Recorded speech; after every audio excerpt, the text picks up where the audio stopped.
We've really got to stop meeting like this. Me sat in my car having a little chat. But oh my God, July. What the hell, July? Oh, I know I've disappeared off the face of the earth again, but in all honesty, it's because July's been shafting us harder than what Bonnie Blue would class as a good time. Whatever happened to buy me dinner first, you know?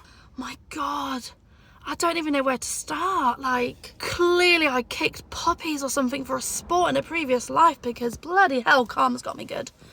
So first up, my car breaks down. Granted, it did break down outside the school. Could have been worse because the day before I was driving back from Lincoln, so, you know.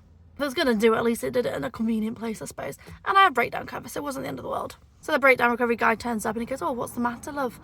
Don't think it's my battery, I'm not too sure, but considering I drove yesterday 5 hours, it should be pretty charged up. And the man turns around and goes, I who told you to say that, love? Granted, I'm pretty damn naive when it comes to cars, but still, don't assume I'm naturally stupid when it comes to cars. Like, do I give off that persona? I mean, maybe I do, I don't know. But yeah, it was just and who told you to say that, love? I was like, Jesus Christ. Granted, I did look a bit of a twat when he then goes and jump starts my car and it turns out the battery was dead. However, it wasn't actually the battery, I was right, it was the alternating belt. So that was 650 quid down the drain. And to make matters worse, it was a week before I got my new car. A fucking week. And as if a 650 quid bill on top of getting a new car wasn't enough of a shafting, we then sold my car. You know, like you do. I wanted a quick sell, so I sold at one of those weird auction site things, and the man turns up and comes and inspects your car. And the fucking check engine light comes on. He was so happy. I was like, yeah, no, I'm happy with this offer. Not a thing wrong with your car. You've really looked after it. He was having a little grumble about the fact there was literally no oil in my car.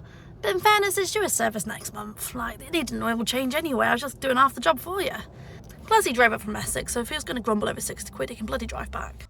But no, obviously the car got a raging case of main character syndrome, and the check engine light decided to light up like the bloody Blackpool illuminations. So of course that meant I had to accept a lower offer for my car. So in an effort to try and see the positive, you know, silver linings and all that crap, I was like, it's fine. That's our bad luck out the way. What more could go wrong? Well, turns out the one and only house in 8 months that's been medically suitable for my husband, and the only one we've actually been able to bid for, we didn't get purely because we do not live in the area already. Now I know I'm going to sound like a raging brat now, but basically it all came down to a Section 106. The council themselves even told us if it wasn't for the Section 106, we would have got the property. But basically there was a local connection clause, which meant first priority went to people that live in the area, like within that little parish, regardless of need, like regardless of medical needs. So you could be homeless, not live in that parish and not have gotten a house. There was a few of the houses available. Me already being really fucking fed up, I decided to go find the Section 106. I read through it with a fine tooth comb. I went through the Housing Act, I went through bloody everything you can think of. And actually it turns out that it probably wasn't very lawful. I could be wrong. And if I'm not going to fight for my husband and his medical things, etc., then I might as well just go put him in a ditch and leave him there, you know? I'm going to go into more details about the whole situation later though, because this video is ridiculously long already. And while it's still an ongoing dispute, I've got to be a little bit careful about what I say online.